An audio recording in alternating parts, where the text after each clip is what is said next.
আজকে আমরা আলোচনা করব মূলধন বাজার বা ক্যাপিটাল মার্কেট সম্পর্কে। বলা হচ্ছে যে বাজার থেকে শিল্প, ব্যবসা, বাণিজ্যের প্রয়োজনীয় দীর্ঘমেয়াদী মূলধন সংগৃহীত হয়। কি মূলধন? দীর্ঘমেয়াদী মূলধন সংগৃহীত হয়, তাকে আমরা মূলধন বাজার বলে থাকি। অর্থাৎ যে বাজার থেকে শিল্প, ব্যবসা, বাণিজ্য প্রয়োজনীয় দীর্ঘমেয়াদী মূলধন সংগৃহীত হয় তাকে আমরা মূলধন বাজার বলে থাকি। এর আগে আমরা পড়েছিলাম যে বাজার থেকে শিল্প, ব্যবসা, বাণিজ্য প্রয়োজনীয় স্বল্পমেয়াদী মূলধন সংগৃহীত হয় তাকে আমরা টাকার বাজার বলতাম। তাহলে যে বাজার থেকে স্বল্পমেয়াদী হয় তাকে আমরা টাকার বাজার বলতে পারি, আর যে বাজার থেকে শিল্প, ব্যবসা, বাণিজ্য দীর্ঘমেয়াদী মূলধন সংগৃহীত করে তাকে আমরা মূলধনের বাজার বলতে পারি। আমাদের এখানে এস সি কুচাল এর মতে মূলধন বাজার দীর্ঘমেয়াদী অর্থ সরবরাহ করে থাকে। তার আমরা আগেই জানি মূলধন বাজার মানে দীর্ঘমেয়াদী অর্থ সরবরাহের সঙ্গে যুক্ত থাকবে। ব্যাপক অর্থে কি বলা হচ্ছে? এটি হলো সেই সব প্রণালীর সমষ্টি যাদের মাধ্যমে সমাজের সঞ্চিত অর্থ শিল্প, ব্যবসা এবং সরকারি প্রতিষ্ঠানগুলিকে সরবরাহ করে থাকে। সমাজের সঞ্চিত অর্থ মানে আমাদের জনগণের বা সাধারণের যে সঞ্চিত অর্থ সেটা আমরা শিল্প, ব্যবসা এবং সরকারি প্রতিষ্ঠানে বিনিয়োগ করে থাকি যেসব প্রণালীর মাধ্যমে, ঠিক আছে, তাদের সমষ্টিকে কি বলা হচ্ছে? মূলধন বাজার বলা হচ্ছে। এরপরে আমরা দেখব মূলধন বাজার ও টাকার বাজারের মধ্যে কি কি পার্থক্য লক্ষ্য করতে পারি। এটা বারবারই পরীক্ষায় আমাদের পার্থক্য আসতে পারে। বলা হচ্ছে আমাদের এখানে আর্থিক বাজারের প্রধান দুটি অঙ্গ হলো একটা মূলধন বাজার, একটা টাকার বাজার। তাহলে আর্থিক বাজারকে আমরা দুভাগে ভাগ করা হয়েছে, একটাকে বলা হচ্ছে মূলধন বাজার, একটাকে টাকার বাজার। দুই বাজারের প্রধান লক্ষ্য শিল্প, ব্যবসা, বাণিজ্যের অর্থ সরবরাহ করা। দুই বাজারের কি আছে? প্রধান লক্ষ্য একটাই, শিল্প, ব্যবসা, বাণিজ্যের মধ্যে কিভাবে অর্থ সরবরাহ করা হবে। তবে মূলধন বাজার শিল্প প্রতিষ্ঠানে প্রধানত দীর্ঘমেয়াদী মূলধন সরবরাহ করে থাকে, অন্যদিকে টাকার বাজার শিল্প প্রতিষ্ঠানে স্বল্প মেয়াদী ঋণ দিয়ে থাকে। তাহলে এখানে কি বলা হচ্ছে? এখানে বলা হচ্ছে মূলধন বাজার দীর্ঘমেয়াদী ঋণ দেবে, টাকার বাজার অন্যদিকে কী করবে? স্বল্প মেয়াদী ঋণ সরবরাহ করে থাকবে। এটাই হচ্ছে এদের মধ্যে প্রধান পার্থক্য। মূলধন বাজার শিল্প প্রতিষ্ঠানকে দীর্ঘমেয়াদী ঋণ দিয়ে থাকে, আর টাকার বাজার কি করে থাকে? স্বল্প মেয়াদী ঋণ সরবরাহ করে থাকে। দুটি বাজারের মধ্যে যে যে পার্থক্যগুলো দেখা যায় সেগুলো নিয়ে এখন আমরা আলোচনা করব। সবার প্রথমে আমরা দেখতে পাচ্ছি পার্থক্যের বিষয়, ঠিক আছে। সংজ্ঞায় কি বলা হয়েছে? যে বাজার থেকে শিল্প, ব্যবসা, বাণিজ্য প্রয়োজনীয় দীর্ঘমেয়াদী মূলধন সংগ্রহ করবে তাকে আমরা মূলধন বাজার বলে। অপরদিকে যে বাজার থেকে শিল্প, ব্যবসা, বাণিজ্য স্বল্পমেয়াদী মূলধন সংগৃহীত হয় তাকে আমরা টাকার বাজার বলতে পারি। তারপরে ঋণের ধরন কি আসছে? মূলধন বাজার প্রধানত দীর্ঘমেয়াদী ঋণ দিয়ে থাকবে, আর টাকার বাজারে স্বল্পমেয়াদী ঋণ দিয়ে থাকবে। ঋণের ব্যবহার: মূলধন বাজার থেকে সংগৃহীত ঋণ স্থায়ী সম্পত্তি ক্রয় এবং চলতি মূলধনের অভাব পূরণ করতে ব্যবহার করা হয়ে থাকে। তাহলে মূলধন বাজার থেকে শিল্প প্রতিষ্ঠানগুলি যে ঋণ নিচ্ছে তা দিয়ে তারা কি করবে? ফিক্স অ্যাসেট যেমন মেশিন, ল্যান্ড, ফ্যাক্টরি এইসব পারচেস করবে। এছাড়াও চলতি মূলধনের অভাব পূরণ, অর্থাৎ যদি আমরা কোনো স্টক কিনতে চাই বা কোনো ডেটার্সকে বা দেনাদারকে অর্থ প্রদান করতে যাই, ডে টু ডে বিজনেসের জন্য আমরা ব্যবহার করতে পারবে। আমরা ডে টু ডে বিজনেস বা দৈনন্দিন কাজের জন্য যে মূলধন ব্যবহার করে থাকি তাকে আমরা চলতি মূলধন বলতে পারি। তাহলে মূলধন বাজার থেকে যে ঋণ পাচ্ছি তা দিয়ে আমরা কি করতে পারি? এক হচ্ছে স্থায়ী সম্পত্তি ক্রয় করতে পারি এবং চলতি মূলধন হিসাবেও ব্যবহার করতে পারি। কিন্তু টাকার বাজার থেকে যে ঋণ সংগৃহীত হয় তা দিয়ে শুধু কী হয়? আমাদের চলতি মূলধনের অভাব পূরণ হয়। তাহলে বোঝা গেল, তাহলে দীর্ঘমেয়াদী বা মূলধন বাজার থেকে যে ঋণ পাচ্ছি তা দিয়ে আমরা কি করতে পারি? আমরা স্থায়ী সম্পত্তি ক্রয় করছি এবং চলতি মূলধন হিসেবে ব্যবহার করছি, মানে দুরকম হচ্ছে। আর ওখানে শুধু কি হচ্ছে? আমাদের চলতি মূলধনের অভাব পূরণ হচ্ছে। প্রভাবের মধ্যে যেটা আসছে এখানে, মূলধন বাজার সদস্যরা কি আছে? পরোক্ষভাবে এখানে মানে ইনডাইরেক্টভাবে বোঝানো হয়েছে। আর এখানে টাকার বাজারে কি হচ্ছে? প্রত্যক্ষভাবে মানে এখানে ডাইরেক্টকে বোঝানো হয়েছে। এটা পরোক্ষভাবে মানে ইনডাইরেক্ট, আর প্রত্যক্ষ মানে ডাইরেক্ট। তাহলে কী বলেছে এখানে আমরা দেখছি, মূলধন বাজারের সদস্যরা পরোক্ষভাবে মানে ইনডাইরেক্টভাবে লগ্নিপত্র ক্রয় বিক্রয়ের মাধ্যমে ক্রেতা ও বিক্রেতার মধ্যে অর্থ বিনিময়ের দ্বারা শিল্প বাণিজ্যে মূলধন বিনিয়োগের সুযোগ সৃষ্টি করে। তাহলে লগ্নিপত্র যেগুলো আমরা জানি শেয়ার ডিবেঞ্চার, এখানে কেনা বেচা, ক্রেতা ও বিক্রেতা কেনা বাজারের মাধ্যমে অর্থ বিনিময়ের দ্বারা ব্যবসা বাণিজ্যে মূলধন বিনিয়োগের সুযোগ সৃষ্টি করে থাকে। আর টাকার বাজার প্রত্যক্ষভাবে কি করে, ডাইরেক্ট কৃষি শিল্প বাণিজ্যে বিনিয়োগের সুযোগ সুবিধা সৃষ্টি করে থাকে।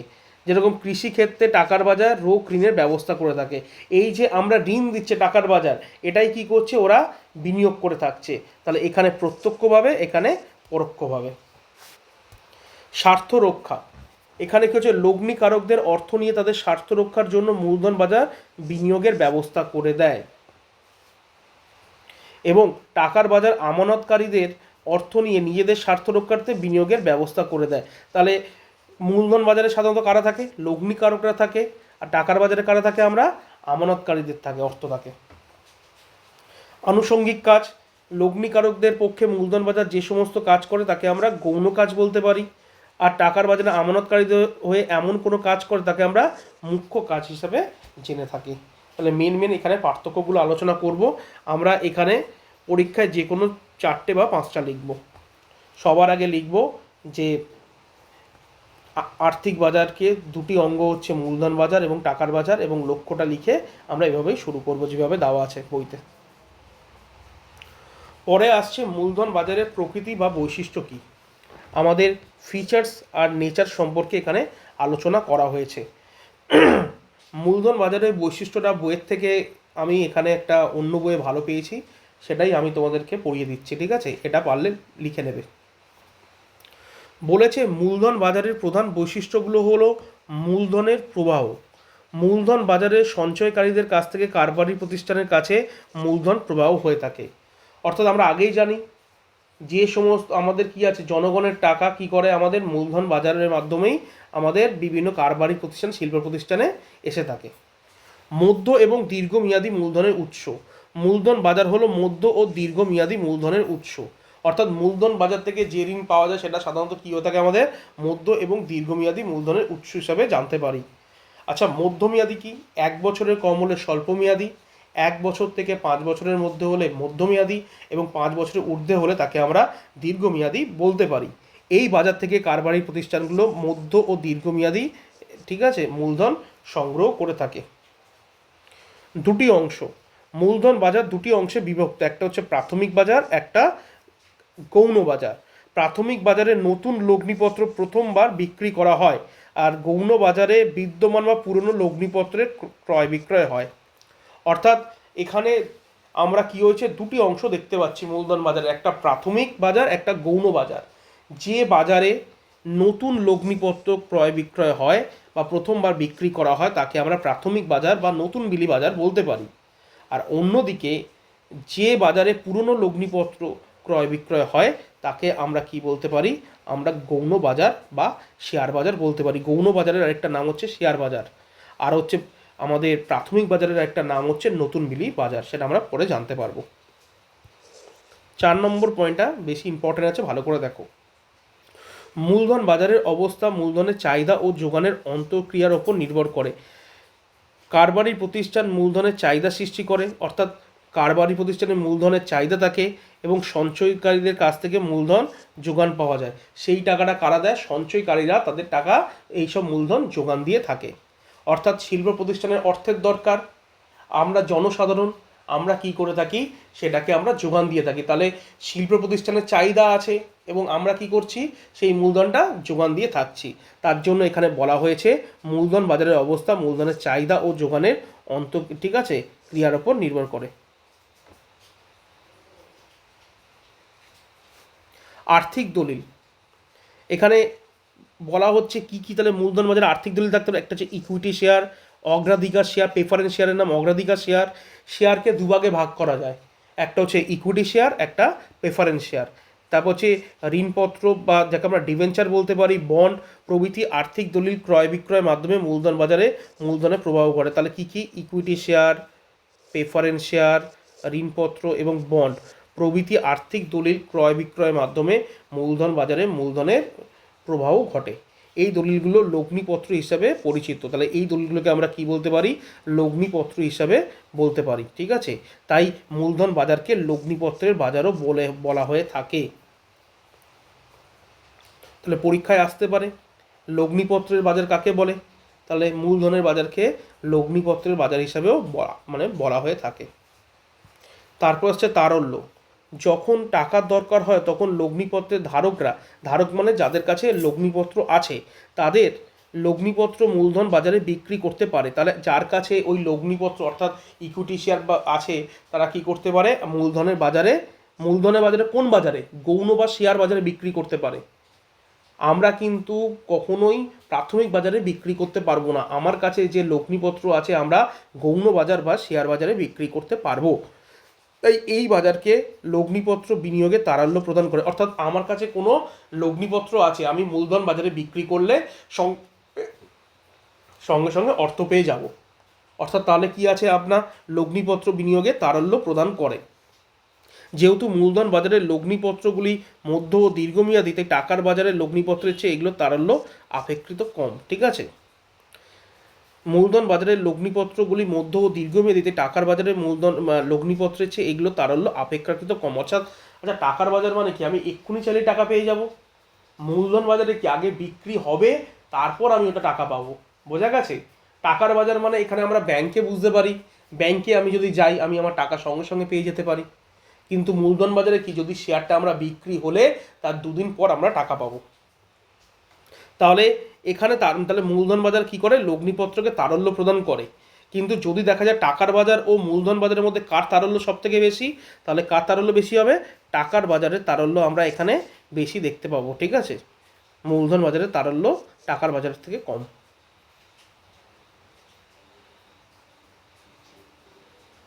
আমরা 6টা পয়েন্টই পড়ছি, আমাদের আর পড়ার দরকার নেই। ঠিক আছে?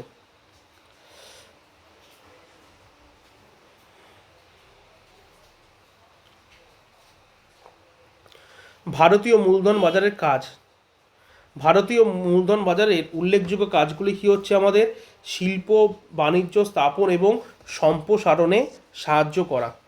বর্তমানে শিল্পের ব্যাপক প্রসারের ফলে শিল্প সংস্থাগুলির ঋণের প্রয়োজন ক্রমশ বৃদ্ধি পাচ্ছে। তাহলে আমাদের বর্তমান দিনে শিল্পের প্রসার হচ্ছে মানে কি হবে? শিল্প সংস্থাগুলির ঋণের প্রয়োজন হচ্ছে। শিল্পের দীর্ঘমেয়াদী ঋণের বেশি প্রয়োজন। তাহলে একটা শিল্প প্রতিষ্ঠান করতে গেলে দীর্ঘমেয়াদী ঋণের বেশি প্রয়োজন। মূলধন বাজার এই দীর্ঘমেয়াদী ঋণ সমস্যা মেটাতে সক্ষম। তাহলে এই দীর্ঘমেয়াদী ঋণের সমস্যা কে মেটাতে পারবে? এখানে মূলধন বাজার মেটাতে পারবে। মূলধন বাজারের পরিধি এখন দেশ ছাড়িয়ে আন্তর্জাতিক স্তর পর্যন্ত বিস্তৃত। মূলধন বাজারের সীমানা এখন দেশ ছাড়িয়ে আমাদের আন্তর্জাতিক স্তর পর্যন্ত বিস্তৃত। ফলে আন্তর্জাতিক বাজার থেকেও সম্পদ সংগ্রহ করা সম্ভব হচ্ছে। অর্থাৎ এখন ফরেন ইনভেস্টররাও কী করছে? আমাদের দেশের শিল্প প্রতিষ্ঠানে অর্থ বিনিয়োগ করছে।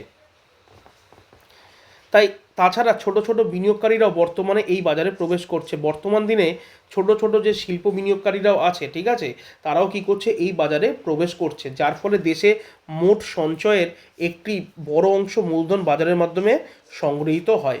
তবে ভারতে মূলধন বাজারের অধীনস্থ সংস্থাগুলো বিভিন্ন হওয়ায় এদের কার্য পদ্ধতিও বিভিন্ন। মূলধন বাজারের অন্তর্ভুক্ত শেয়ার বাজারে সরাসরি মূলধন সরবরাহ না করলেও এরা শেয়ার, ডিবেঞ্চার, সরকারি ঋণপত্র ক্রয় বিক্রয় সুযোগ সৃষ্টি করে ব্যবসা বাণিজ্য মূলধন বিনিয়োগে সুবিধা করে দেয়। দীর্ঘমেয়াদী ঋণের ব্যবস্থা। তাহলে কারবারি প্রতিষ্ঠান কি করে? আমাদের কারবারি প্রতিষ্ঠা বা আমাদের সম্প্রসারণের জন্য দীর্ঘমেয়াদী ঋণের প্রয়োজন। এই বাজারের অন্তর্গত বিভিন্ন লগ্নিকারক প্রতিষ্ঠানগুলি শিল্প, ব্যবসা বাণিজ্যে দীর্ঘমেয়াদী ঋণের ব্যবস্থা করে দেয়। তাহলে হচ্ছে আমাদের মূলধন বাজারের কাজ কি? আমাদের যে শিল্প প্রতিষ্ঠানে দীর্ঘমেয়াদী কি লাগবে? ঋণ লাগবে। তাহলে মূলধন বাজার এই দীর্ঘমেয়াদী ঋণের ব্যবস্থা করে দেয়। 3 নম্বর, সরকারি সংস্থাকে সাহায্য করা। সরকারি এবং স্বশাসিত সংস্থাগুলি ঋণপত্র ক্রয় বিক্রয়ের কাজও মূলধন বাজারে হয়ে থাকে। আমাদের সরকারি বা স্বশাসিত যে সংস্থাগুলো আছে, ঠিক আছে, স্বশাসিত মানে যারা নিজেদেরকেই, যেমন আরবিআইকে কি বলা হয়? স্বশাসিত সংস্থা। ঠিক আছে? এরকম SEBI, security and exchange board of India, ঠিক আছে, এদের নিজেরাই আইন তৈরি করে, নিজেদের আইন অনুযায়ী চলে। তাহলে এরকম সরকারি বা স্বশাসিত সংস্থাগুলি যেটাতে ঋণপত্র আছে ক্রয় বিক্রয় এই মূলধন বাজারের সাহায্য নিয়েই করে থাকে। জাতীয় উন্নয়নে সাহায্য। দেশের জনসাধারণের স্বল্প সঞ্চয়ের অর্থ সংগ্রহ করে মূলধন বাজার এক অর্থ ভাণ্ডার গড়ে তোলে। এই অর্থ অনেক ক্ষেত্রেই জাতীয় উন্নয়নে ব্যবহার করা হয়। তাহলে দেশের জনসাধারণের স্বল্প সঞ্চয় অর্থ সংগ্রহ করে মূলধন বাজারে এক অর্থভাণ্ডার গড়ে ওঠে। তাহলে আমরা জনসাধারণরা স্বল্প বিনিয়োগগুলো মূলধন বাজারে যদি আমরা বিনিয়োগ করি, তাহলে সেই মূলধন বাজারে কী হচ্ছে, একটা অর্থভাণ্ডার গড়ে তুলছে। তাহলে এই অর্থ অনেকের ক্ষেত্রে জাতীয় উন্নয়নে ব্যবহার করা হয়। এই অর্থটা কী করা হয়, আমাদের জাতীয় উন্নয়নের ক্ষেত্রেও অনেক সময় ব্যবহার করা হয়ে থাকে। সঞ্চয় উৎসাহদান, ঠিক আছে। মূলধন বাজারে প্রচুর অভিজ্ঞ দালাল থাকে, যে দালালরা লাভজনক ক্ষেত্রে অর্থ বিনিয়োগের সম্ভাব্য বিনিয়োগকারীদের মূল্যবান উপদেশ দেয়। সুতরাং বিভিন্ন লাভজনক লগ্নিপত্রে বিনিয়োগের সুযোগ সৃষ্টি করে এই বাজার দেশবাসীকে সঞ্চয়ে উৎসাহদান করে। অর্থাৎ আমরা বিভিন্ন মিউচুয়াল ফান্ডের নাম শুনেছি, এই মিউচুয়াল ফান্ডগুলোকে আমাদের অভিজ্ঞ দালাল হিসাবে বলা হয়েছে। তাহলে এই মিউচুয়াল ফান্ডগুলো বলে কোথায় অর্থ বিনিয়োগ করতে হবে, ফলে কি হচ্ছে, আমাদের লাভজনক স্থানে অর্থ বিনিয়োগ করে কি হচ্ছে, আমাদের যারা জনগণ আছে তাদের সঞ্চয়ে উৎসাহদান করছে। আমি বিনিয়োগ করলাম, আমার যদি প্রফিট হয় তাহলে আমি আরও বিনিয়োগ করব। এভাবেই কি করে সঞ্চয়ে ওরা উৎসাহ দান দিয়ে থাকে। পরামর্শ দান, লগ্নি ইচ্ছুক ব্যক্তি বা প্রতিষ্ঠান সর্বদা লাভজনক নিরাপদ শেয়ার বা ঋণপত্র ক্রয়ের উদ্দেশ্যে বেছে নিতে পারে না। মূলধন বাজারের সদস্যরা লগ্নিকারকদের সঠিক এবং সৎ পরামর্শ দান করে মূল্যবান সেবা করে। তাহলে লগ্নি বা মূলধন বাজারে যারা সদস্য আছে তাদের সঠিক এবং সৎ পরামর্শ ওরা প্রদান করে থাকে। দেশের সঞ্চয় সঠিক ক্ষেত্রে নিযুক্ত হলে লগ্নি গ্রাহকদের লাভ হয়, তেমনি সেরকম সামগ্রিকভাবে দেশের লাভ হয়। আচ্ছা, আমরা কি করে মূলধন বাজারে যারা সদস্য আছে তারা সঠিক পরামর্শ বা সৎ চিন্তা দিয়ে থাকে, এতে কি হচ্ছে, আমাদের সঠিকভাবে যদি আমাদের জনগণের সঞ্চয়টা ব্যবহার হয়, এতে শুধু লগ্নিকারক বা লগ্নি গ্রাহকদের লাভ হয় না, এক্ষেত্রে সামগ্রিকভাবে দেশেরও লাভ হয়ে থাকে। তাহলে আমরা 6টা পয়েন্ট করলেই হয়ে যাবে, ঠিক আছে। মূলধন বাজারকে দুটো ভাগে ভাগ করা যায়, প্রাথমিক বাজার আর বা নতুন বিলি বাজার, আর গৌণ বাজার বা শেয়ার বাজার। প্রাথমিক বাজার বা নতুন বিলি বাজার কাকে বলছে, যে সমস্ত লগ্নিপত্র পূর্বে পাওয়া যেত না প্রথম লগ্নিকারকদের দেওয়া হবে, সেইগুলি যে বাজারে বিক্রি হয় তাকে প্রাথমিক বাজার বা নতুন বিলি বাজার বলে। অর্থাৎ নতুন বিলি বাজারে নতুন লগ্নিপত্রের ব্যবসা হয়। তাহলে বলা হচ্ছে যে সমস্ত লগ্নিপত্রগুলো পূর্বে পাওয়া যেত না এই প্রথম লগ্নিকারকদের দেওয়া হবে, এই সর্বপ্রথম দেওয়া হবে, সেইগুলি যে বাজারে বিক্রি হয় তাকে আমরা প্রাথমিক বাজার বা নতুন বিলি বাজার বলতে পারি। অর্থাৎ নতুন লগ্নিপত্র যে বাজারে বিক্রয় করা হয় তাকে আমরা প্রাথমিক বাজার বা নতুন বিলি বাজার বলতে পারি। গৌণ বাজার কাকে বলা হচ্ছে, এখানে যে বাজারে বিলি করা লগ্নিপত্রের ক্রয় বিক্রয় হয়, অর্থাৎ যেখানে বিভিন্ন সরকারি বেসরকারি প্রতিষ্ঠান পূর্ব বিলিকৃত শেয়ার, মানে যেটা আগে বিলি করা হয়ে গেছে, সেই শেয়ার স্টক বা ঋণপত্রের ক্রয় বিক্রয় কার্য সম্পাদন করা হয় তাকে গৌণ বাজার বা শেয়ার বাজার বলে। অর্থাৎ যে বাজারে পুরনো লগ্নিপত্র ক্রয় বা বিক্রয় হয়ে থাকে তাকে আমরা গৌণ বাজার বা শেয়ার বাজার বলতে পারি। অর্থাৎ পূর্বে বিলি মানে কি, যেটা আগে বিলি হওয়া হয়ে গেছে, অর্থাৎ পুরনো লগ্নিপত্র বলতে পারি। তাহলে যে বাজারে পুরনো লগ্নিপত্রগুলো ক্রয় বিক্রয় হয়ে থাকে তাকে আমরা গৌণ বাজার বা শেয়ার বাজার বলতে পারি। তাহলে বর্তমানে ভারতে 24টি স্বীকৃত শেয়ার বাজার আছে। এদের মধ্যে বোম্বে স্টক এক্সচেঞ্জ সবচেয়ে পুরনো। গৌণ বাজারের বেশ কিছু বৈশিষ্ট্য আছে। গৌণ বাজার বা শেয়ার বাজারের বেশ কিছু পূর্বে বিলিকৃত লগ্নিপত্রের ক্রয়, অর্থাৎ পূর্বে মানে পুরনো যে লগ্নিপত্রগুলো আছে সেগুলো এখানে ক্রয় বা বিক্রয় হয়। গৌণ বাজারে পূর্বে বিলিকৃত অর্থাৎ পুরনো লগ্নিপত্র যেগুলো আছে সেগুলো পুরনো লগ্নিপত্রের ক্রয় বা বিক্রয় হয়। লগ্নিপত্রের হস্তান্তরকারী, লগ্নিপত্রের বিনিয়োগকারীদের মধ্যে এই বাজার লগ্নিপত্রের হস্তান্তর ঘটে, অর্থাৎ আমি একে বিক্রি করলাম, বি আবার সিকে বিক্রি করলো, ঠিক আছে। আমরা কি করি, লগ্নিপত্রের একে অপরের মাধ্যমে হস্তান্তর করতে পারি। এই বাজারের প্রথম লগ্নিপত্র বিলিকারী কোম্পানির সাথে কোনো সম্পর্ক থাকে না। অর্থাৎ এখানে রিলায়েন্স কি করলো, একে বিক্রি করলো শেয়ারটা, এ আবার বিকে করবে, বি আবার সিকে করবে, এখানে রিলায়েন্স কোম্পানি কোনো যুক্ত থাকবে না। এই যে হস্তান্তর কারো হচ্ছে এ বি সি এর মধ্যে হবে, এর সাথে কোনো কোম্পানি যুক্ত থাকবে না। বোঝাতে পারলাম? আমি আবার বলছি, রিলায়েন্স কোম্পানি প্রথমে শেয়ারটা বিক্রি করলো এ বলে একজনকে, এ আবার বিকে হস্তান্তর করলো, বি আবার সিকে হস্তান্তর করলো। তাহলে এখানে কি হচ্ছে, লগ্নিপত্র হস্তান্তর ঘটছে। এই বাজারে প্রথম লগ্নিপত্র বিলিকারী কোম্পানির মধ্যে কোনো সম্পর্ক নেই, অর্থাৎ এখানে রিলায়েন্স কোম্পানির মধ্যে কোনো সম্পর্ক থাকবে না, এ বি সি এর মধ্যে শেয়ারটা হস্তান্তর হবেই।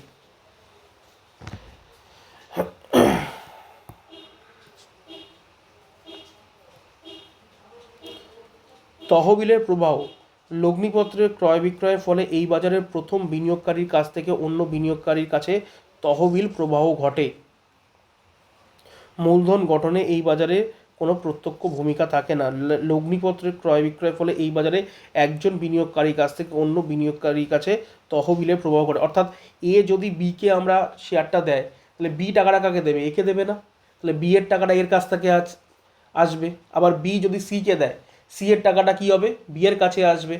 অর্থাৎ এভাবে কী হয়, এক বিনিয়োগকারীর কাছ থেকে অন্য বিনিয়োগকারীর কাছে তহবিলের প্রবাহ ঘটে, অর্থাৎ ফান্ড প্রবাহ ঘটে থাকে। ঠিক আছে। লগ্নিপত্রের দাম নির্ধারণ, চাহিদা ও যোগানের ঘাত ও প্রতিঘাতের মাধ্যমে বাজারে লগ্নিপত্রের দাম নির্ধারণ হয়। আমরা বলেছিলাম যার যেরকম চাহিদা আছে, চাহিদা থাকলে কি করবে, কেউ ওটাকে যোগান দেবে। তাহলে এরকম চাহিদা ও যোগানের ঘাত প্রতিঘাতের মাধ্যমে লগ্নিপত্রের দাম নির্ধারণ করা হয়ে থাকে।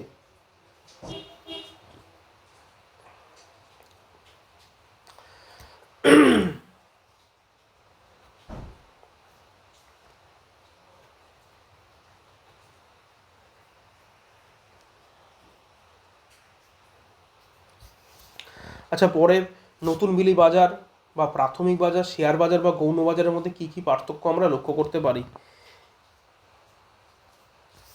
যে বাজারে নতুনভাবে শেয়ার বা ঋণপত্র ক্রয় বিক্রয় ব্যবস্থা হয় তাকে নতুন বিলি বাজার বলে। তাহলে নতুনভাবে, অর্থাৎ নতুন শেয়ার বা ঋণপত্র ক্রয় মানে বিক্রয় ব্যবস্থা হয় তাকে আমরা নতুন বিলি বাজার বলতে পারি, ক্রয় বা বিক্রয় ব্যবস্থা হয়ে থাকে।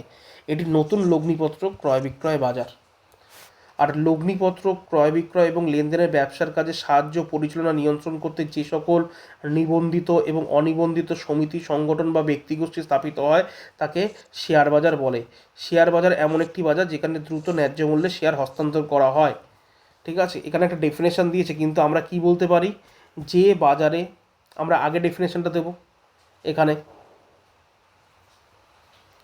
যে বাজারে, ঠিক আছে, যে বাজারে বিলি করা লগ্নিপত্রের ক্রয় বিক্রয় হয়, অর্থাৎ যেখানে বিভিন্ন সরকারি বেসরকারি প্রতিষ্ঠানে পূর্ব বিলিকৃত বা পুরনো শেয়ার, স্টক বা ঋণপত্রের ক্রয় বিক্রয় কার্য সম্পাদন করা হয় তাকে গৌণ বাজার বা শেয়ার বাজার বলে। তাহলে আমরা ওই ডেফিনেশনটা এখানে দেবো, অর্থাৎ যে বাজারে পুরনো লগ্নিপত্রের ক্রয় বিক্রয় হয়ে থাকে তাকে আমরা গৌণ বাজার বা শেয়ার বাজার বলতে পারি। ঠিক আছে।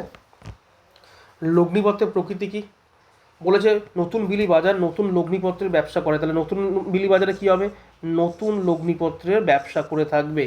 আর শেয়ার বাজারে কখনো নতুন শেয়ার বা লগ্নিপত্র কেনাবেচা হয় না। আন্ডারলাইন করো, দেখো, নতুন শেয়ার বাজারে কখনো নতুন শেয়ার বা লগ্নিপত্রের কেনাবেচা হয় না। সর্বদা পূর্বে বিলি করা চালু লগ্নিপত্র এই শেয়ারে হস্তান্তর করা। পূর্বে বিলি করা মানে পুরনো, এখানে পুরনো লগ্নিপত্র এই বাজারে কি করা, হস্তান্তর, মানে একের কাছ থেকে অপরের কাছে দেওয়া হয়, যেন এ বিকে দিল, বি আবার সিকে দিল, এভাবে হস্তান্তর করা হয়। নতুন বিলি বাজার লগ্নি সৃষ্টি করে, আর শেয়ার বাজার লগ্নিকে কি দেয়, জীবনী শক্তি দেয়। আচ্ছা, নতুন বিলি বাজার লগ্নি সৃষ্টি করে মানে, অর্থাৎ শিল্প প্রতিষ্ঠানে কি আছে, অর্থের দরকার, জনগণের কাছ থেকে অর্থগুলো শিল্প প্রতিষ্ঠানে আসছে, অর্থাৎ লগ্নি তৈরি হচ্ছে। আর কি হচ্ছে, যদি শেয়ারটা কেউ যদি বিক্রি করতে না পারে, কেউ তো শেয়ার কিনবে না, তাই শেয়ারটা বিক্রি করার জন্য কি আসছে, আমি শেয়ার বাজার আসছে, অর্থাৎ একের কাছ থেকে অপরে যাচ্ছে। তার ফলে কি হচ্ছে, আমাদের লগ্নিকে জীবনী শক্তি দিচ্ছে। ক্লাসে এটা আমি আরও ভালো করে বলে দেবো। মূলধন সৃষ্টি এবং বৃদ্ধির জন্য নতুন বিলি বাজার প্রয়োজন। তাহলে মূলধন সৃষ্টি এবং বৃদ্ধির জন্য কি দরকার, নতুন বিলি বাজার প্রয়োজন। এবং সৃষ্ট মূলধনকে অব্যাহত রাখতে শেয়ার বাজার প্রয়োজন। আচ্ছা, আমাদের কোনো মূলধন সৃষ্টির জন্য কেন দরকার নতুন বিলি বাজার, কোম্পানিগুলো কি করে, নতুন বিলি বাজারের মধ্যে অর্থটা সংগ্রহ করে থাকে, ফলে কোম্পানি কিন্তু ওই অর্থ কখনো ফেরত দেয় না। অর্থাৎ আমাদের কি আছে, মূলধনটা এখানে তৈরি হয়ে আসছে, এবং সৃষ্ট মূলধনকে অব্যাহত রাখতে শেয়ার বাজার প্রয়োজন। মানে যে মূলধন আছে কোম্পানি তো দেবে না, তাহলে যদি কারুর এর বা বিয়ের টাকা লাগে, কী করবে, ওটা সিকে বিক্রি করে সে টাকা পেতে পারবে। অর্থাৎ এখানে মূলধন, সৃষ্ট মূলধনকে অব্যাহত রাখতে, যেটা তৈরি হয়েছে সেই মূলধনটা কখনো কমে যাবে না। ঠিক আছে, তাই এখানে তাই বলা হয় যে শীর্ষ মূলধনকে অব্যাহত রাখতে শেয়ার বাজারের প্রয়োজন।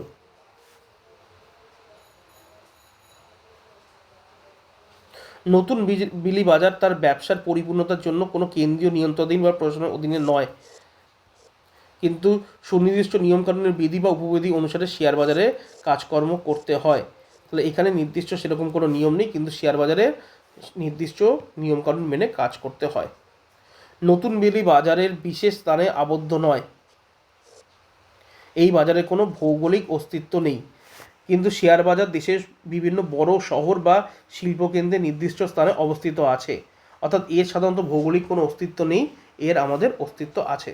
নিজস্ব ভবন, নতুন বিলি বাজারে কাজকর্ম পরিচালনার জন্য নিজস্ব কোনো ভবন নেই, শেয়ার বাজার কাজকর্ম পরিচালনার জন্য নিজস্ব ভবন রয়েছে।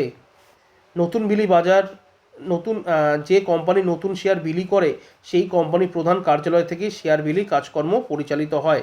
তাহলে যে কোম্পানি, মানে মনে করো রিলায়েন্স কোম্পানি তার শেয়ার বিলি করবে, তাহলে কোম্পানির প্রধান যে কার্যালয়, অর্থাৎ ওদের মুম্বাইতে যে কার্যালয় আছে প্রধান, সেখান থেকে শেয়ার বিলি কাজকর্ম পরিচালিত হয়। কিন্তু সদস্যরা সেখান থেকেই কাজকর্ম পরিচালনা করেন এবং শেয়ার বাজারের সদস্যরা, ঠিক আছে, ভিন্ন ভিন্ন ভবনে প্রবেশ করে না। তাহলে শেয়ার বাজারের নিজস্ব ভবন আছে, সেখানেই সদস্যরা কাজকর্ম পরিচালনা করেন। শেয়ার বাজারের সদস্যরা ভিন্ন কোনো ভবনে প্রবেশ করে না। তাহলে আজকে যে পড়াটা সেটা আমি বলে দিলাম, এরপর বাড়িতে দেখবে যদি কোনো জায়গায় কোনো অসুবিধা থাকে সেটা আমি পরের ক্লাসে আবার বুঝিয়ে দেবো।